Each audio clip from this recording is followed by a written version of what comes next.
Welcome. Hello, my name is Monica Higgins, and I am a Title I Part A as well as a Title I Part D program consultant for the Kentucky Department of Education. It's cold outside today, but we have a hot topic to cover for our annual child count training. You are certainly in for a good treat. The child count report is due by Friday, December 5th, 2025, or before. And Wes, can you hear me okay before moving on to the next slide? Yeah, you're coming through clear, but Monica, let me make sure I'm seeing your yep, I'm seeing your PowerPoint. Yep, you're good. Okay. All right, we're going to move right along. Before we actually go into the presentation, we have some housekeeping items to discuss. So that there are not a lot of distractions during the presentation, please do not turn your camera on. And if you could, please stay muted. So I would like for you to turn your camera off so that way there is not any distractions. The only people that should have their camera on for this presentation is just me and Wes. While using Microsoft Teams, this is the ribbon that you will see at the top of the screen. My colleague Wes Blake will monitor the chat, so if you have any questions within the chat, please feel free to add them in. And Wes, feel free to stop me at any time if you have a lot of questions coming in the chat. Today we will do a quick review of what the annual child count is. We will discuss the purpose, resources, and the process. We will also discuss definitions and eligibilities and common issues for completing this report within the Grant Management Application and Planning System, which is also known as GMAP. By the end of this session, my hope is that each and every one of you will be able to navigate GMAP successfully and complete your child count. So let's get started. The purpose of the annual report is to provide the U.S. Department of Education with the data and the allocations required by the Title I Part A as well as the Title I Part D programs for the Elementary and Secondary Education Act, ESEA, and other federal programs for usage in the calculation of grants to local education agencies and state agencies, SAs, responsible for providing free and public education for children in Title I Part A as well as Title I Part D facility institutions. On this particular page, you will see the difference between the Department of Corrections as well as the Department of Juvenile Justice facilities. And today, folks, we do also have DOC coordinators on the call. So it's not just only DJJ, there are some DOC coordinators. I thought it would be best to allow both state agencies to come together, and so that way we're all on the same page for the Subpart 1 programs.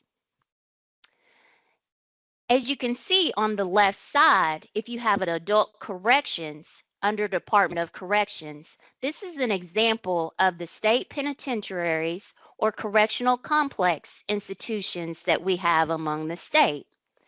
And also if you have, or if you are a part of DJJ, you have day treatment programs, treatment centers, as well as youth development centers. Are there any questions, Wes, coming in before I move to the next slide? I'm not seeing, the only thing I'm seeing is just that because there were those two meeting times, that was a bit confusing. Some folks are just filtering in now, but I'm keeping an eye on that and admitting people whenever I see them.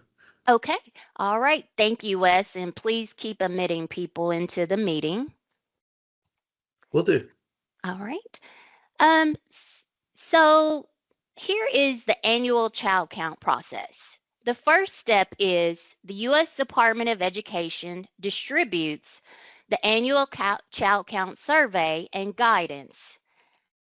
Then step 2, the states select the child count period. And for Subpart 1 purposes, it's just a one-day count, and we will discuss this further.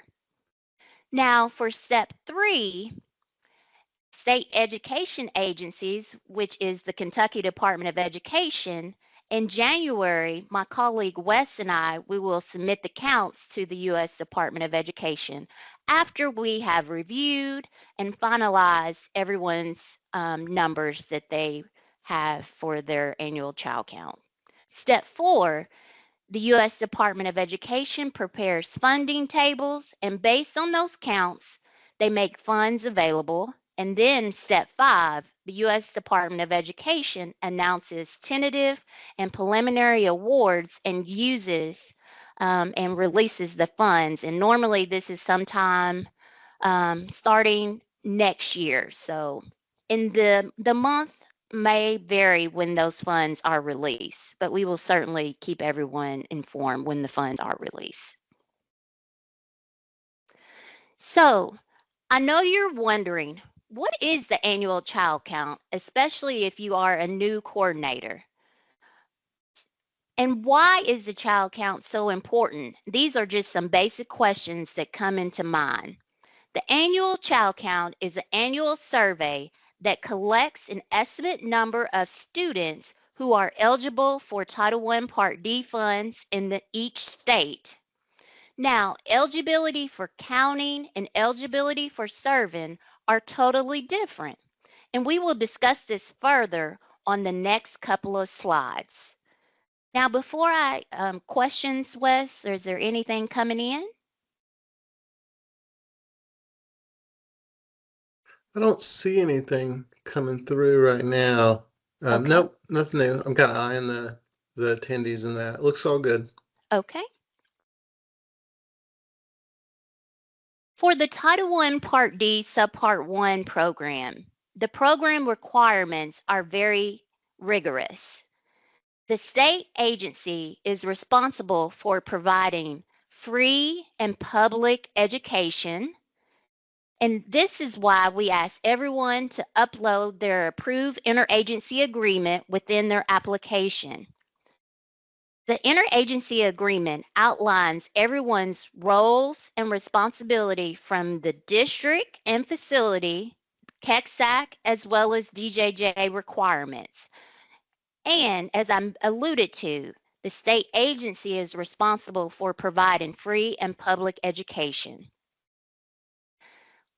Looking at the next bullet point, facilities that serve children and youth who are or who have a neglected or delinquent program, facilities must have an average length of stay of at least 30 days or more, and this is to be determined by completing your performance report data.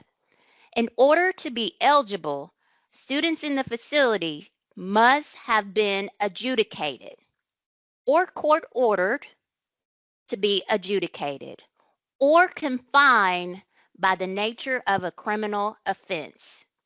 And if you have, a lot of times, if you have like a blended learning program, this could be tricky because it's harder to classify the students and track the students if you have a blended learning program.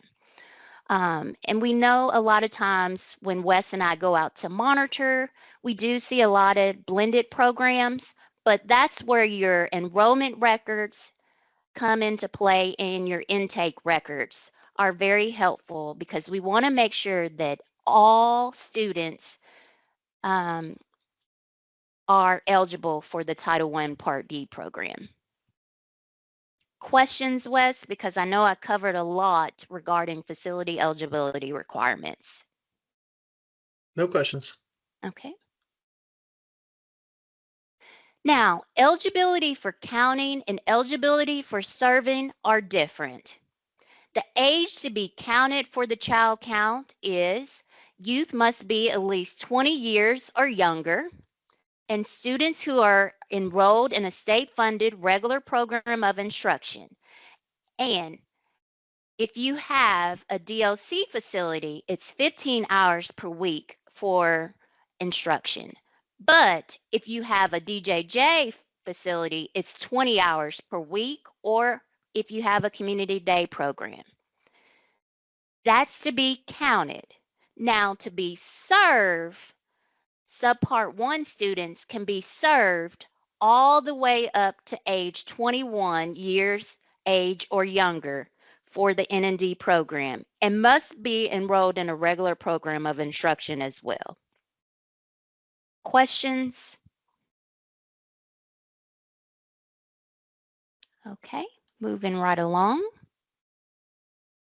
Facility eligibility. The U.S. Department of Education has recently advised states to ensure that facilities meet eligibility requirements per 34 CFR 290, which defines eligibility institutions for delinquent youth as a public or private residential facility that is operated primarily for the care of children and youth who have been adjudicated to be delinquent or in need of supervision. We must ensure that all facilities receiving Title I Part D Subpart 1 funds as well as Subpart 2 funds in Kentucky are primarily serving adjudicated youth. And this topic of being primarily, it's always been there, but the U.S. Department of Education has changed their focus. It's always been a part of 34 CFR 290, but the focus now is more on the terminology of primarily serving adjudicated youth. This also means, for example, if you have a facility where you serve 100 students, at least 51 of those students must have been adjudicated or court ordered to reside in the program in order for the facility to comply with federal regulations regarding facility eligibility. Now, I know that was a lot, and with this primarily terminology being so new, are there any questions, Wes? We are all clear. I'll interrupt you if I see any come in. Okay, sounds good. Now, here is our process, our KDE process that Wes and I will look for. The KDE staff will begin by referencing the websites to ensure the purpose is to primarily serve adjudicated youth. Then we will reference the KEXAC Children Membership Report to verify that the facilities meet eligibility requirements and confirm that majority of the youth served have been adjudicated. From looking at the KEXAC Membership Report, these are the students that have 1, been court ordered, 2, been a part of DCBS committed to state custody, 3, a part of DJJ, 4, probated, and 5, also have fair teams. So when it comes to fair teams, a lot of times the fair team programs are used as a diversion program and used for alternative placement setting versus the stricter setting. Um, but those 5 are used and what we reference based on the KEXAC membership program report.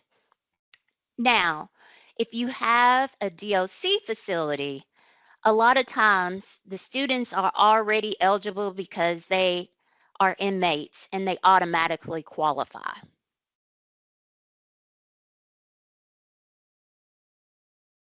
And before I move on, are there any questions regarding using the KEXAC membership report? Because that will be our process, and we will also reference facility websites to ensure that the purpose and the primarily served adjudicated youth. So we've got Also, a question coming in from, I'm not sure if I'm going to pronounce the name right, Corianne Rogo, perhaps. But they wanted to know, so if a student is on diversion with the CDW, and I believe that's a court designated worker. So if a student is on diversion with the CDW office, does that count? So Corianne, are you referring to are you referring to a fair team placement? Do you mind coming off your mic or entering in the chat?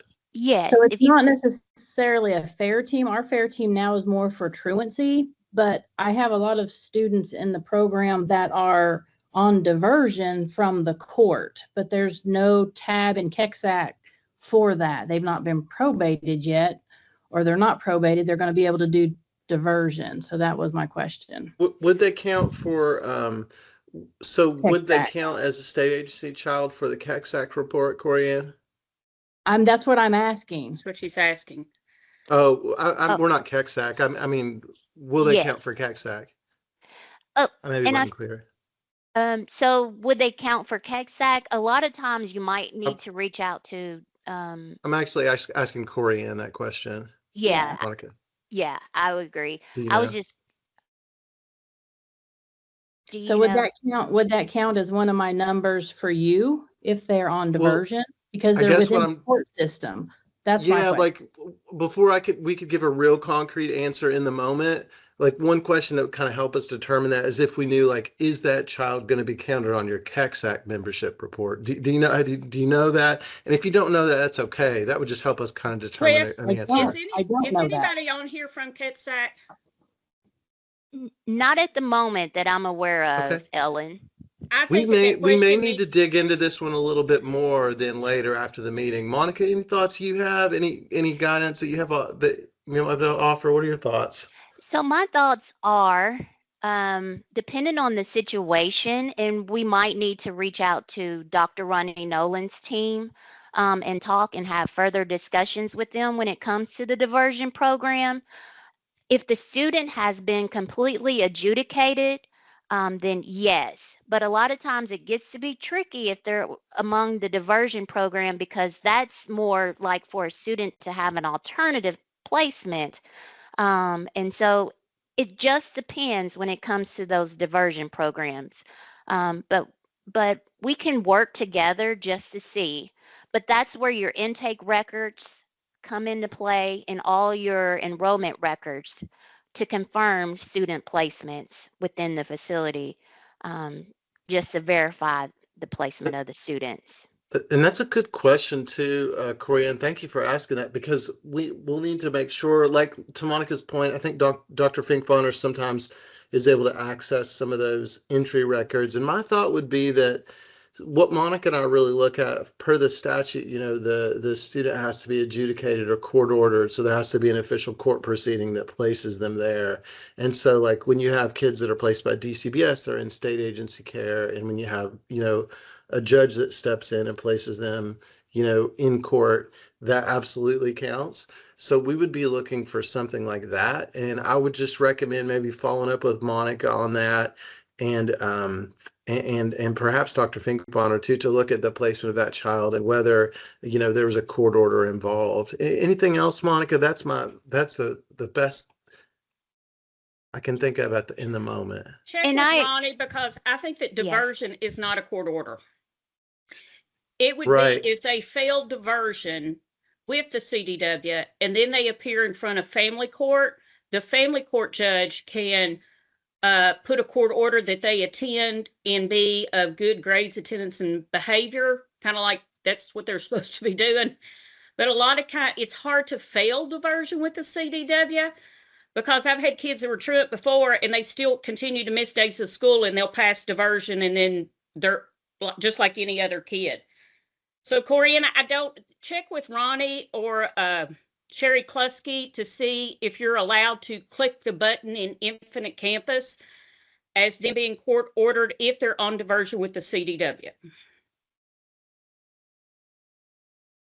Okay, I I'll do that. and I would agree with that. Just reach out to Dr. Ronnie Nolan's team.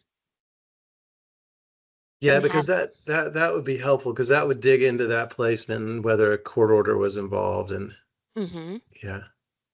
Wes, are there any more questions before I move on? No, none, no other ones, Monica. Okay. All right, we're going to move right along. So the 1 day count, the Title I state agency directors select a one-day period for the facility.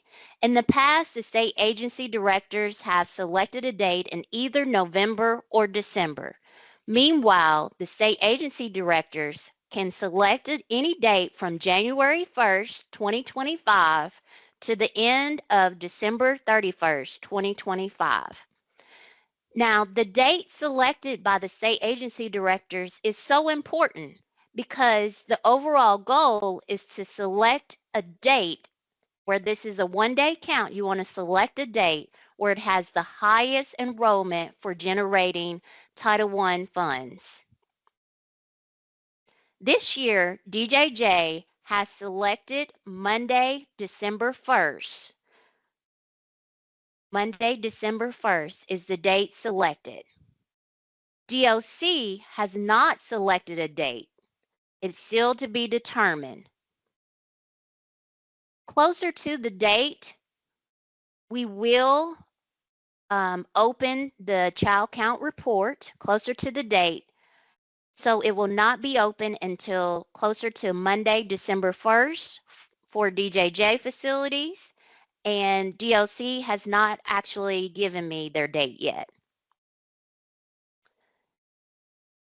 Youth can also be counted during the calendar year other than a weekend or holiday. All facilities under the state agency count must use the same date. So far, and I have a typo here on the screen, they have selected their date. It's Monday, December 1st is DJJ's date. So you should not be able to complete this report until Monday, December 1st for all DJJ facilities. DOC, once I talk again to the state agency directors and we have that date, I will certainly email everybody and let them know. Now we're going to move right along into completing actually the annual child count. The first thing you want to do is you want to log into GMAP. And just since Adair is the first one, I'm going to be Bradley Stevenson, since they are first, in alphabetical order. And then the next thing I'm going to do is I'm going to select Adair Youth Development Center. Then over here on the left side, you're going to go under Application Supplements. So we're going to click on Application Supplements. You want to make sure when completing the child count report that the year says 2026 and active. Then we're going to complete and click on Child Count DJJ Report. This step is so important right here when it comes up where it says status not started. You want to make sure to change the status to started. It will not allow you to type in any information until you change the status. And you want to confirm. The first thing is the history log. So if you have any questions that you want to ask me within the report, you can just see the overall history. If you want to create a comment, that's where you ask me any questions. So you can see the history log and create comments and ask me directly any questions you might have regarding your performance report. But to complete your your child count report, here it is. So it's Child Count DJJ Report, Basis for Eligibility. The first thing you're going to do is you're going to click, and you're just alluding to and agreeing that the institution qualifies for eligible, all of these criteria. So you have a regular program of instruction. The state agency is responsible for providing the free and public education for an institution or a community day program. In this case, you have either the average length of stay is at least over 30 days. And to find that information, again, is among your performance report. because there's some criteria among your performance report where it shows your average length of stay number. Now we're going to go to the next page.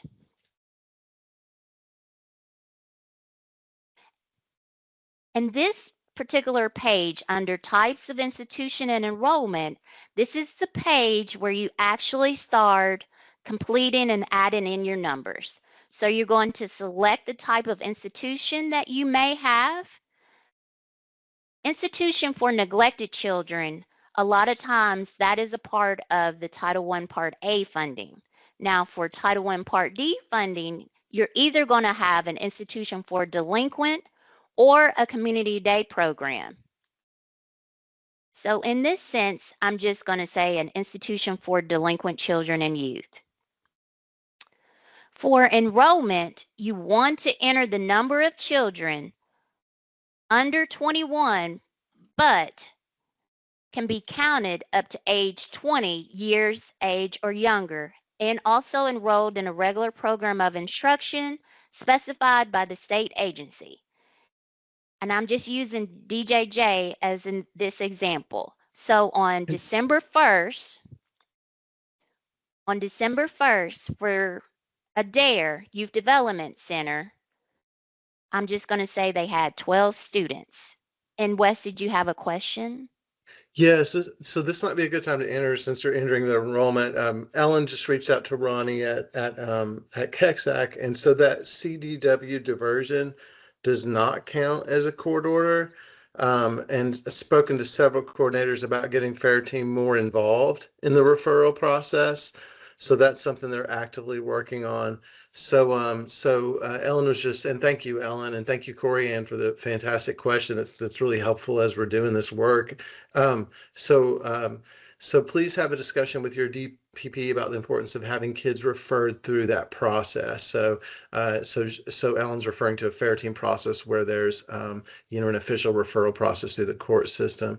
And Dr. Finkbonner added, we also need to clarify what you mean by facility. So this might be worth addressing, Monica. Some of our programs have dual purposes, such as credit recovery and day treatment or short-term enrollment.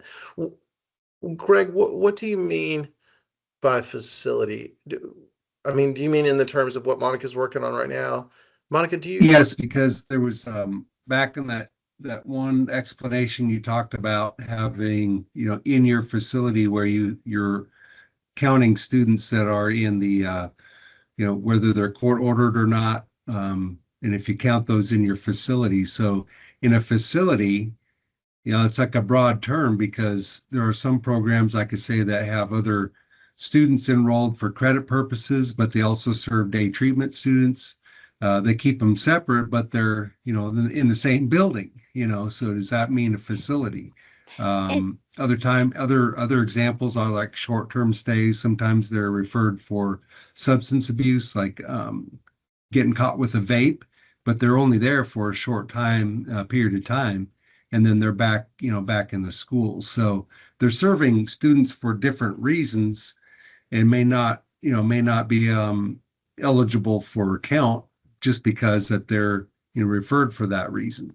But it's such a short-term stay that how do you determine whether that, whether it's that program serves, primarily focused on credit or court-ordered students.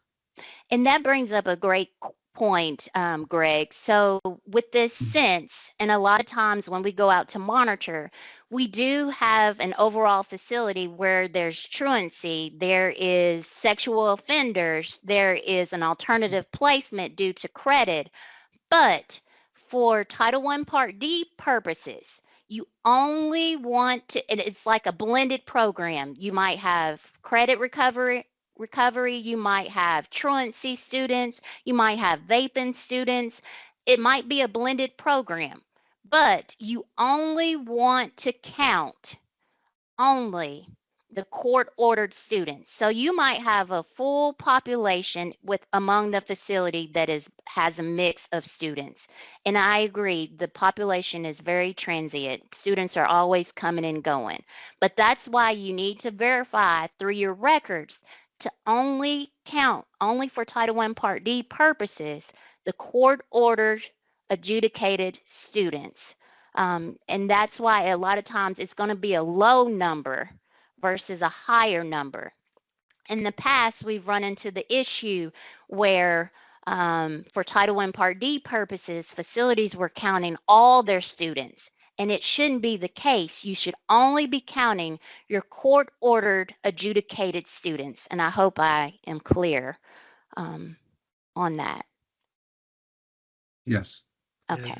Thank you for clearing that up and sharing that that explanation. Yeah. That's a good question. You've got a couple more questions, Monica.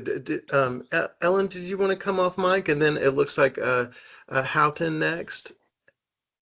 The reason that this is so important is that I understand on the count, but when you look at the total number of kids and you're counting online virtual kids in a program, you may have 60 kids that they're funneling those through the alternative school program. I found out, I don't want to say a way to get around it, but I had 2 enrollments at my school in Infinite Campus. One of those was for day treatment kids. They're true day treatment kids. So you may have 30 of those, and you may have 16 that are court ordered or required to be there by the fair team or whatever. The online virtual kids are not per se at-risk youth. So I had 2 separate enrollments in Infinite Campus. When you go up there, and your person at the DPP's office can set this up for you, they were separated out so that you have online kids are in one school, and then you have your day treatment kids in another school, and that's where attendance is taken. And that way, when you pull the KETSAC report, you're not getting penalized for enrollments of all these outside people in your building when you're servicing those kids that are the day treatment kids. That report can be pulled differently in KETSAC. So I hope this clears it up. I know Nathan has a program, and he's getting ready to come on here and talk, that kids are sent there for 2 weeks period, and then they go back to the regular school. They're sent for I think they're for vaping kids at the school or anything, but they're only there for 2 weeks and then they come out. So I don't know if you all can contact your DPP and explain to them this process, and it has to do with funding. When you're looking at 51% of your population has to be fair teams, day treatment, adjudicated youth, that's gonna affect your funding if you're not correct in how you're putting that in Infinite Campus in enrollment when you have that first meeting with those kids. I probably really muddied the waters, but there you go. No, Ellen, you didn't muddy the waters. I truly understand, and what you said was right on target, so it was helpful. And Nathan, thank you, Ellen. And Nathan Houghton, I noticed, Nathan, your hand was up. If you want to come off mic. Yes, and I think it addresses what Ellen just said, because it does seem a little fuzzy every once in a while, but I wanted to make sure, like, when we do have those students that are sent here, when I read Ellen's chat where she said, please have a discussion with your DPP about the importance of having kids referred through the FAIR team. So I know that when you input, so this may help Corianne and whoever else, I think it helps me, but we have the ability to put those into Infinite Campus, I guess, underneath the KEXAC membership tab. So I guess my question would be, once we input that and they're a part of the KEXAC membership and we have them on, say, a fair team referral, back to the question that was asked earlier, that does show up on the KEXAC membership report. It does, they haven't been adjudicated yet, but they are in the KEXAC membership report. I know that for a fact. But when we're counting these kids for child count for DJJ, do you count those kids too? Because it's hard to distinguish between the two groups because they all run on the same report, if that makes any sense. It does. Oh, go ahead. Go ahead, Monica. Sorry. No, I was going to say it does, Nathan. It does make sense that it could be possibly muddy between the students. But a lot of times the item that we are truly looking at for the KEXAC membership report is that court-ordered column within that KEXAC membership report. DCBS committed or in state custody. Now, prorated and fair teams, that number should be less because you want to make sure that you are addressing that primarily clause and definition. So to primarily, it should mostly be students based on the KEXAC membership report, students that are court ordered or DCBS committed to the state, as well as DJJ committed. I hope this helps among the Yeah. categories, because there's like 5 categories among that KEXAC membership report. But Yes, again, so we can run it those ways, but as of for a school that doesn't get a lot of court orders, this is going to really impact us a lot. yes, So that's, it could really cost us. yes, Nathan, and we can have more discussion later and not during the webinar, but Right. certainly Thank you. just give Yeah, me a thank you so call much, and Mom. we can talk about it. And Thank you very much. You're welcome. thank you, Nathan and Monica. Well, Anthony Young, I notice your hand has been up and it may have been up a minute. Are you okay taking one more question, Monica, before you lead on? Sure, let's ask and answer any questions. I love An- questions. Anthony, if you don't mind coming off mic, Yes, can you hear me? Yes, I can hear you, Anthony. Okay. There's a little bit of a difference within those categories of kicksack. Probated also means they have already been adjudicated through the court system, so probated is fine. And the kicksack definition through the legislation changed to add fair team because fair team is still under the office of the court, so those are fine as well. So anyone under that kicksack tab that has those court ordered or DJJ committed, DCBS committed, probated, all of those are fine because they are all under the office of the court. yeah, and that's something that Anthony, thank you for bringing that up too. That's like that on that CACSAC report. That's something Monica and I are talking about right now. And we can have more conversations on that, but Monica and I are actually kind of having discussions with IndyTAC, our technical our technical assistance group for Department of Education. But I hear you, Anthony. Anything you would add, Monica? No, not anything else to add. We are having discussions with our IndyTax staff, which is a part of the U.S. Department of Education, and just asking more clarifying questions, especially when it comes to prorated and fair teams. We certainly want to make sure that we're not eliminating students that could possibly be counted. So that's why we're investigating more. And just making sure that we want to make sure that for the state of Kentucky, that all students that could possibly receive Title I Part D funding are getting the funding that they need to help those students transition for further education. So we're looking into it overall. All right, so just looking back at the child count, you all had great questions. Are there any more questions, Wes, before I move back into the child count? All right, so hearing none, I'm going to go back into the child count under types of institution and enrollment. And again, you only enter the court-ordered or adjudicated students for the child count report. And again, this should mirror your KEXAC membership report if you are part of DJJ. Now, if you are part of DOC, you should count all your inmate students on that one particular day that the state agency directors determine. So I'm just using 12 as an example, multiplied by the number of days per year that the program operates. And this is where you have your calendar. And on that calendar, you should have instructional days versus you have instructional days and non-instructional days. And you want to look at those two columns, and that's based on your KEXAC calendar as well. A lot of times it shouldn't exceed over 210.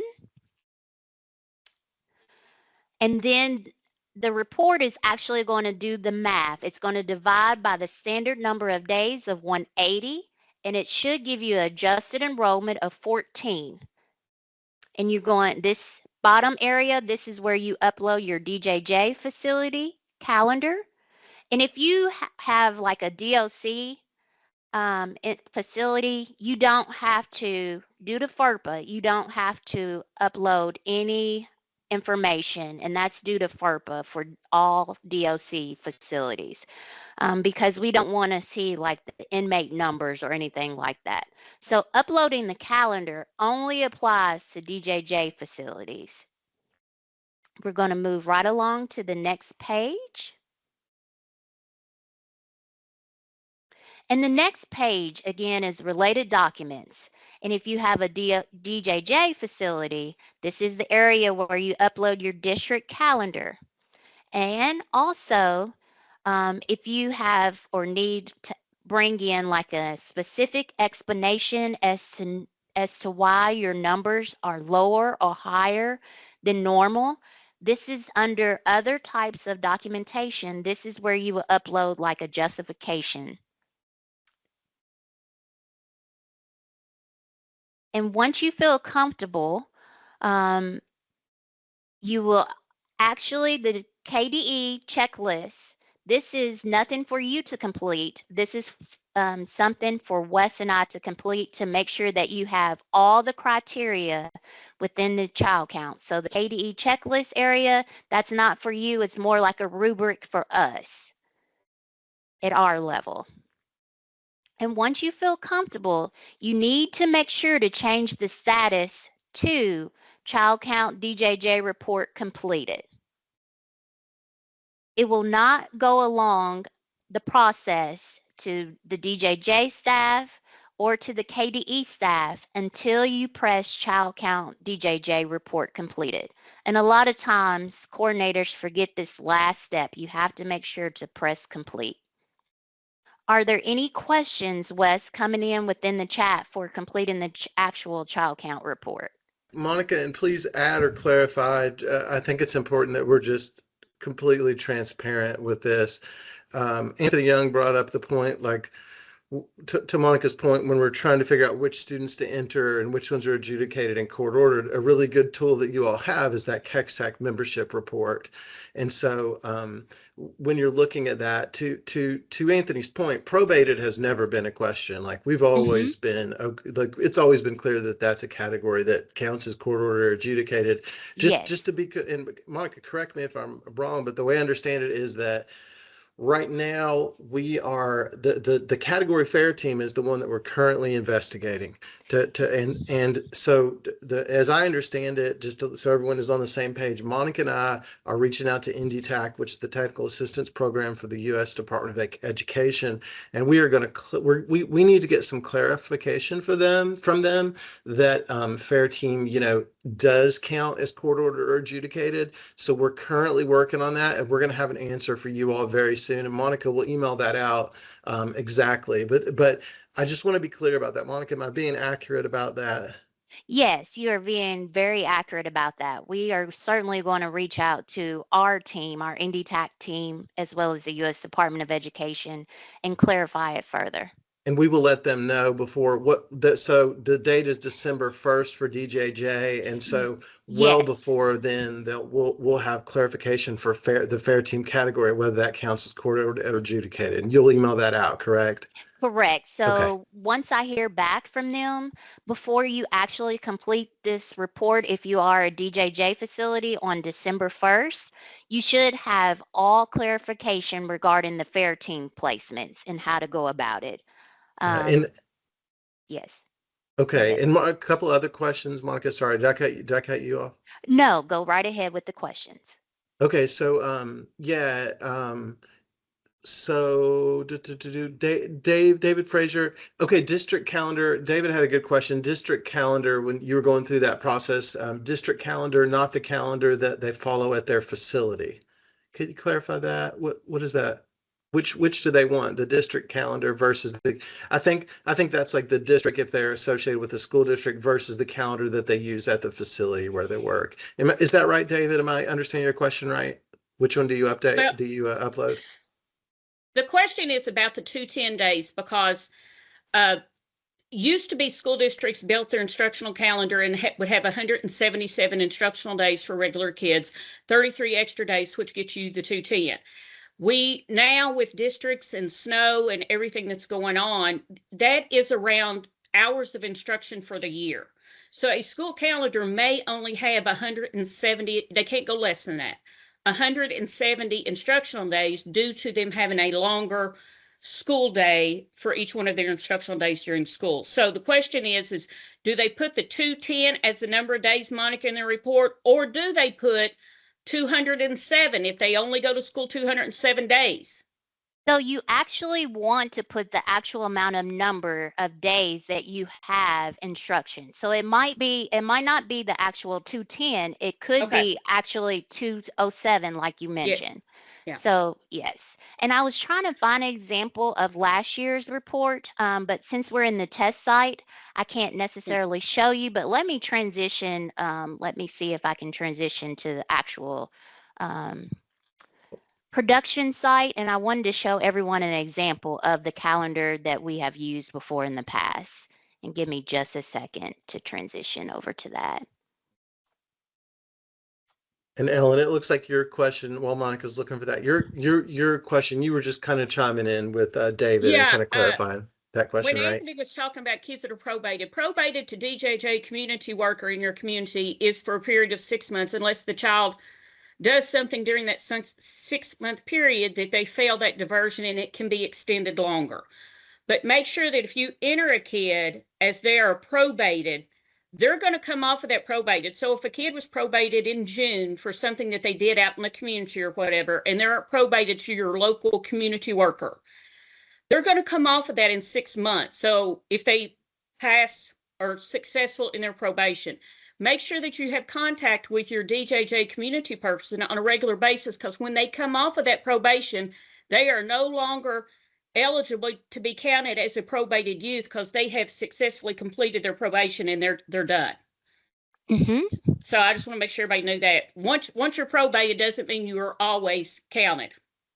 Correct. That does bring up a great point, Ellen. I totally agree. Yes, once you have been probated doesn't necessarily mean that you're always counted. Now, going back to, I wanted to show everyone an example of the calendar, and this is an example of last year's calendar. So it shows the 2024 school year calendar, and this is for Adair County School District and Adair Learning Academy. And you have 176 instructional days as well as the 34 extended days. Now, just basing it on the first two columns that show per each month the breakdown of instructional days versus the KEXAC extended days, that's where the total instruction of days was 210. Now, a lot of times this number, depending on the district, it could vary. So it could be not exactly 210 days. It could be 207 days or 206 days. Every district is different, but within the report, going back to the actual report, you want to make sure to actually put the amount of true days that you had for instructional days versus the extended days. And a lot of times this number is going to be 210 or close to 210. It could be 207, it could be 206, but it should match based on the calendar. Are there any questions? So Monica, I don't see any, well, maybe. The one thing to point out, Ellen, thank you for pointing that out about probation, that if a student, or if a youth is on probation for 6 months, make sure for DJJ, it's that December 1 day. So make sure that they're still probated on that December 1 day. So that therefore they still count as adjudicated and court ordered for that day that the count is for. That's a really important distinction. And I think it's important. I think someone mentioned earlier, work with your DPP to ensure that students are court ordered or adjudicated, because those are the students that generate funds, and we want to make sure we are accurate there. Nathan, I noticed your hand is up, but I didn't know if you had a new question, but I didn't want to ignore you if you did. Or your hand might be up. Your hand might just be raised from before. I don't know. Sorry, I should have taken that down. That's okay. No And- worries. I do that all the time. I just didn't want to silence you. And Nathan, we can work together behind the scenes to answer any questions that you might have additionally, as far as your eligible student population. We can work Thank together. you, guys. I know you guys are always so great about working with us. We really appreciate that. Yes, anytime. Wes, are there any more questions? I don't see any more questions. I would just say thank you all for your for your close attention to everything, and any follow up if you do have any questions that come up. I guess just the one other thing that we were talking about, Monica will send an email kind of letting us know for sure whether the fair team students are counted or not, since that's really newer to us. We need to make sure that we clear that and are doing that as we should. And so our fingers are crossed there, and Monica will email out and let you all know before the count period. I think that's the main thing. I wanted to kind of follow up from the questions. Monica, anything else that you're wondering? I don't see anything else coming in. Okay, so we're going to transition back over to the PowerPoint, and we're almost done. This is just like the cliff notes and a quick snapshot for completing the child count report. So if you conduct like screenshots, or this is the most helpful step-by-step tutorial to help you quickly complete the report. So I would actually screenshot and take a picture of this, because these 12 steps, these really help you for completing the child count report accurately. All right, now we're going to discuss some common issues that we frequently see when completing the child count report. I receive a lot of emails saying that the report is not just allowing me to type in it. So if it doesn't allow you to type in it, you must change the status to draft started. Also, another issue that we see from coordinators is using a different date instead of the date selected by DJJ as well as DLC directors. So DJJ has already selected for this year December 1st, which is a Monday. So the child count report will not be open for DJJ until December 1st. Now for DLC, that date is not determined, but as soon as I know of the date for DLC, I will certainly email the coordinators. On the uploaded school district calendar that I just shown to everybody, a lot of times on that uploaded KEXAC calendar, you do not have the correct school year, district name, as well as the facility name within that school district calendar is a common issue that we see. And again, once you have added in everything, not actually changing the status to completed, you want to make sure to address all of these common issues before actually marking it complete. Now we're going to go into some discussion regarding general questions that Wes and I receive. So the first general question is regarding GED. Can students be counted if they receive their GED and are still receiving educational services? This is a yes and no answer. Wes, and please tell me what's coming in within the chat.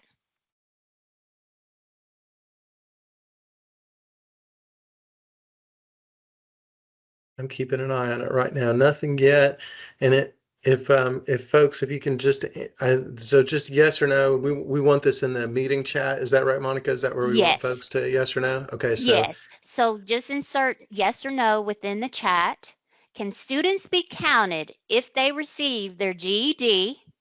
So can students be counted if they receive their GED and are still receiving educational services? okay, we got some, we have some questions, some answers coming in. I won't say them until we get more, so folks get a chance to think. One question that did come in while folks are answering, Jeremy asked if the recording would be sent, and yes, the answer is yes. Yes. Monica will send that out to folks very soon. We Yes. see some yeses coming in, Monica. Seems to be universal yeses coming in so far. Maybe wait, give everyone a chance to answer before we speak to it. Okay. I don't see any questions. So yeah, it looks like yes is the consensus, Monica. And everyone is correct. Yes. A student aged 21 years or younger who is eligible to receive services under Subpart 1 and who has earned a GED or other type of high school diploma equivalency but takes courses that lead to a high school diploma is eligible to receive Subpart 1 services. And again, earning a high school diploma falls within the definition of a regular program of instruction, and that's found in 34 CFR 290B because it involves schoolwork that would not be considered a part of an educational program and goes beyond grade 12. So if you answered yes, you did get that question correct. So GED students could possibly still be counted if they are aged 21 years or younger.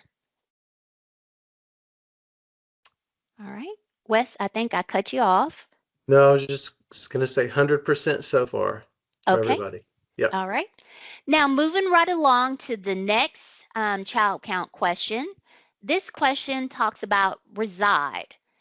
Can students be counted if they attend a community day program at a state-run facility but do not reside overnight? And I'm going to give you time to answer within the chat.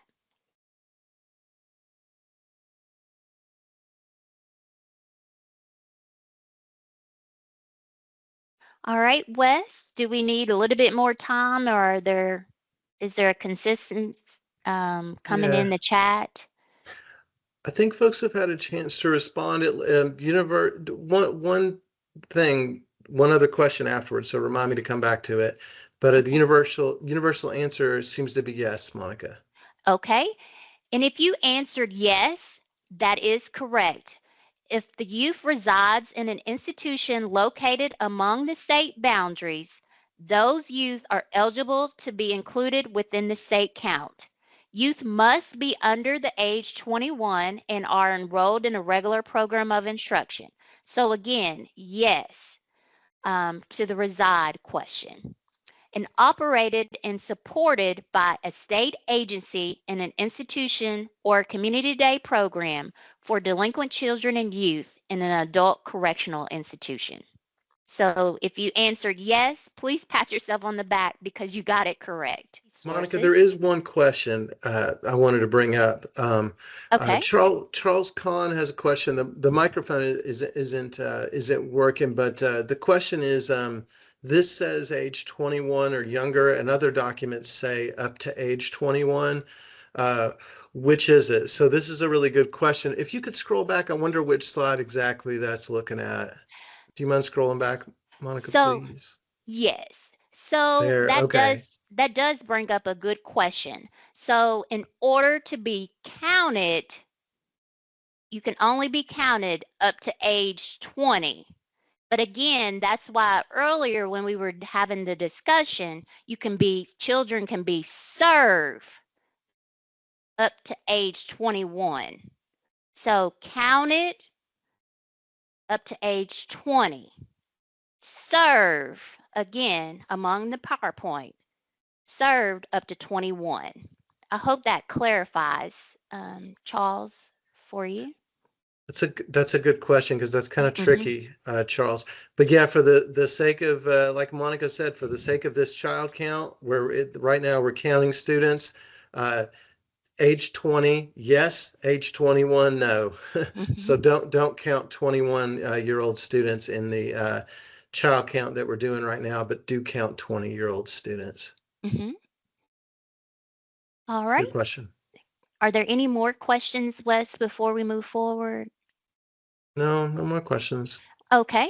All right. And so, among this PowerPoint and everything will be sent out to you, the recording, the PowerPoint, and we have some helpful resources. And I'm just going to briefly talk to you and show you the resources. So, the first resource is the concise guide for completing the Title I annual child count report. And it just walks you through step by step on how to complete the child count report. Then the next thing is our Title I Part D, Subpart 1 resources, and this is our Google Classroom. And among the Google Classroom, we have our handbook under related documents and resources. We also have financial resources, application resources. It gives you due dates, performance report resources, your child count resources, monitoring resources, our training resources, new coordinators training resources, forms for eligibility. So among your Google Classroom, you should have access. And if you do not have access, please reach out to me or email me, and I can make sure that you are a part of our Google Classroom. The next thing that we have, and so this is our Kentucky Department of Education website. And among the Kentucky Department of Education website, we have our Subpart 1. And again, we have related resources, performance report resources, child count resources, monitoring resources, as well as state agency resources. So we have a ton of resources. And the last resource that I wanted to share with you is in regards to 34 CFR 290. And this is where it talks about the child count program definitions. It talks about what it means for you to categorize your facility as delinquent, what it means to categorize yourself as neglected. So it has a lot of definitions here. And then it also talks about adjudication. So I just wanted to share the Code of Federal Regulations for you regarding 34 CFR 200. And if you have any questions, I love questions, so please feel free to reach out to Wes and I, and we will certainly make sure to address any questions that you may have regarding your upcoming child count. And I'm looking forward to working with you.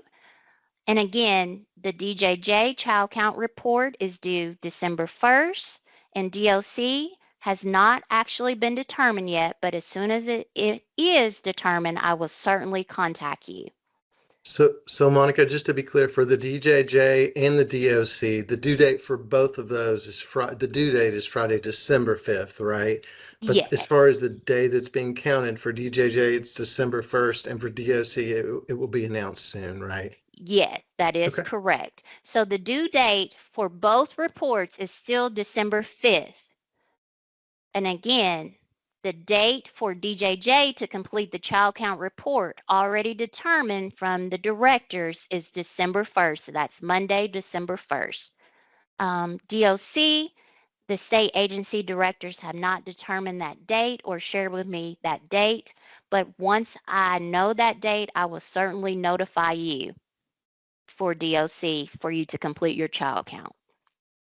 And if you have any questions, please feel free to contact me. Here's my email address, monica.higgins@education.ky.gov, or you can reach me by my phone number, 502-564-3791, and my direct extension is 4052. And thank you all so much. I enjoyed the questions.